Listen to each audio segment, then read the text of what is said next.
Top 10 Best Breakfast Foods for Energy. Hello guys! Welcome back muli sa ating Top 10 channel kung saan tinatalakay natin ang kapanapanabik at kapakipakinabang na Top 10 na listahan na siguradong makakadagdag sa inyong kaalaman. Sa video na ito guys, tatalakayin natin ang Top 10 na Best Breakfast Foods for Energy na siguradong magugustuhan mo. Perfect ito sa mga mahilig sa fun facts, trending topics at mga informative content. Huwag niyo pong kalimutang mag-subscribe at i-click na rin ang notification bell para updated ka sa mga susunod pa nating mga videos.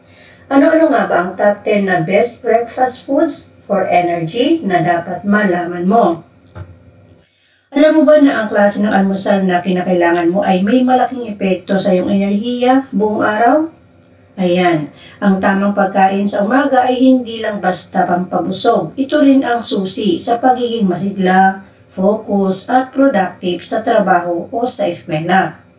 Sa video na ito ay tatalakayin natin ang top 10 best breakfast foods na nagbibigay ng lakas at enerhiya. Kasama na ang, syempre, paliwanag bakit ito at bakit ba ito mabuti sa katawan at ano ba ang halimbawa nito.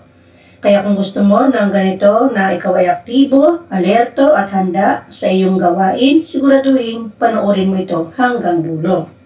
Here we go guys. Let's proceed. So, una sa ating listahan ay ang oatmeal. Ang oatmeal ay mayaman sa complex carbohydrates na nagbibigay ng long-lasting energy. May fiber din ito na tumutulong sa tamang digestion. Ang halimbawa ng oatmeal, yung oatmeal na may saging, may chia seed o chia seeds at may honey. Pangalawa sa ating listahan ay ang eggs. Mataas ang protina at healthy fats na tumutulong sa pagpapanatili ng sigla at focus sa umaga. Halimbawa nito yung mga boiled eggs, scrambled eggs o omelette na may gulay. Pangatlo sa ating listahan ay ang saging o banana. Ito ay may natural na sugar at potassium para sa energy at healthy muscle function. Mabilis itong kainin kaya perfect sa mga nagmamadali. Halimbawa ng saging na may peanut o kaya blended na smoothie o any kinds of saging na pwede mong kainin. Siyempre, pang-apat sa ating listahan ay whole grain bread. Ito ay may complex na carbs na nagbibigay ng steady release ng enerhiya buong umaga. Mas healthy kaysa sa white bread. Ang halimbawa ng whole grain toast na may avocado o kaya itlog na kasama. So, bahala ka na, mamili ka ng toast na whole grain toast ba na may avocado o may itlog o whatever na pwede mong i-match sa ating whole bread grain. Next ay panglima natin ay ang peanut butter. Ito ay may healthy fats at protina na nagbibigay ng lakas at kabusugan. Halimbawa yung peanut butter sa whole bread, no? Pwede mo ihalo yan sa oatmeal o anuman. So, maglagay ka lang ng peanut para pandagdag sa ating enerhiya sa umaga. Pang-anim ay ang fruits o mga fresh na fruits. May natural ito na sugars, may vitamins at may antioxidants na nagbibigay ng instant energy at yung nagsusupport siya sa ating immune system. So, ang halimbawa nito yung mga apples, berries, mangoes, or any kinds of fruits no, na nakikita nyo sa ating larawan. Yan, kainin nyo yan, walang problema. Kasi yan ay mga natural lang na mga vitamins, natural ang sugars, natural yung mga ingredients niya. Next sa ating listahan, pang-pito ay ang Greek yogurt.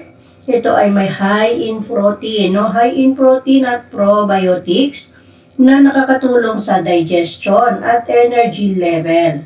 So yung Greek yogurt na may granola at prutas, pwede mong pagsamahin at kainin. So pangwalo sa ating listahan, avocado. Ang avocado ay mayaman sa healthy fats na nagbibigay ng mental alertness at fullness. Itong halimbawa nito yung avocado toast o avocado shake with milk and honey. So bahala ka na o kaya kainin mo lang din avocado na lalagyan mo ng gatas. Ayan, so napakasarap ng avocado. One of my favorites. Next sa ating listahan ay pangsiyam ang leafy greens. No? Mga leafy greens na mga leaves na yan. Ayan.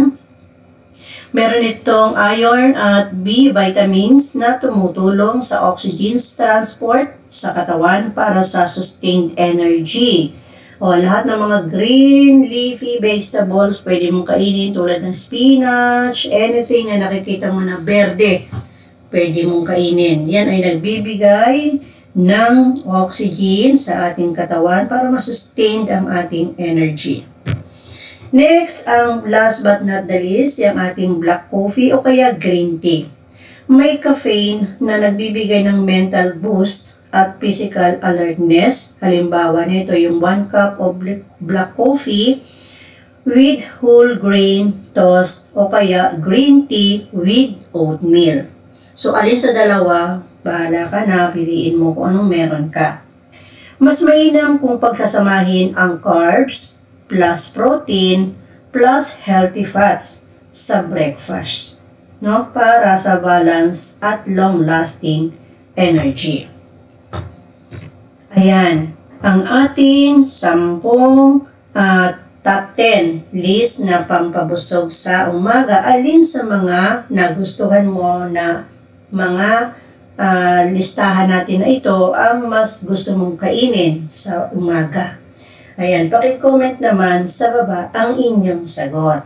At kung nagustuhan mo ang video na to, huwag mong kalimutang mag-like at mag-subscribe na rin sa ating YouTube channel at i-click mo rin ang notification bell para updated ka sa susunod nating top 10 videos. Maraming salamat sa inyong pong panonood at kita-kits po muli tayo sa next video natin. God bless po sa ating lahat. Thank you for watching.